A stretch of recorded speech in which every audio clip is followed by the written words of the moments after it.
महाराष्ट्रातील प्रत्येक अपडेट जाणून घेण्यासाठी आजच मेट्रो रायगडच्या सोशल मीडिया प्लॅटफॉर्मला लाईक, फॉलो आणि सबस्क्राईब करा. नारी शक्ती वंदन अधिनियमाच्या समर्थनार्थ अलिबागमध्ये भाजपा महिला आघाडीतर्फे आयोजित पदयात्रेला महिलांचा उत्स्फूर्त प्रतिसाद मिळाला. छत्रपती शिवाजी महाराज चौकातून सुरू झालेली ही पदयात्रा शहरातील विविध मार्गांनी फिरत श्री काळंबादेवी मंदिराजवळ समाप्त झाली. या दरम्यान महिलांनी केंद्र सरकारच्या प्रस्तावित 33% आरक्षण विधेयकाच्या समर्थनार्थ घोषणा दिल्या, तसेच फलकांच्या माध्यमातून जनजागृती केली.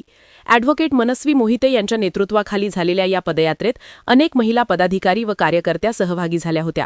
मार्गदर्शन करताना या विधेयकामुळे संसद व विधानसभांमध्ये महिलांना अधिक संधी मिळणार असून त्यांच्या सक्षमीकरणाला चालना मिळेल असे मत व्यक्त करण्यात आले. तसेच या उपक्रमाद्वारे महिलांना राजकीय प्रक्रियेत सक्रिय सहभाग घेण्याचे आवाहन करण्यात आले. पदयात्रेनंतर स्वाक्षरी व संदेश मोहिमेद्वारेही या विधेयकाबाबत समर्थन नोंदविण्यात आले. आरक्षण दिलं जात आहे. आतापर्यंत फक्त एवढंच म्हटलं जात होतं की स्त्री ही पुरुषांच्या तालावरती नाचते आणि ही पुरुष मागे असेल तरच पुढे येते.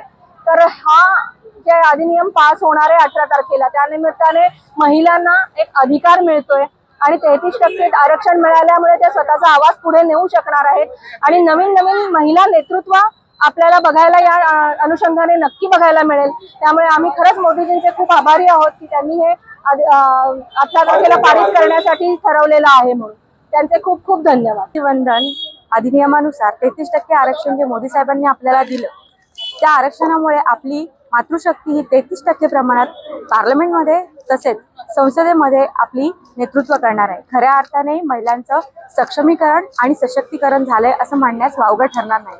याआधी महिलांकडे केवळ कुठल्याही धोरणात्मक गोष्टींचे लाभार्थी म्हणून पाहिलं जात होतं, परंतु 33% आरक्षणानंतर याच महिलांना त्याच धोरणात्मक विषयाचे आपण शिल्पकार होणार आहोत याची संधी मिळणार आहे. हे नक्कीच विकसित भारताची पायभरणी असू शकते असं मला वाटतं. Subscribe now and press the bell icon. Never miss an update.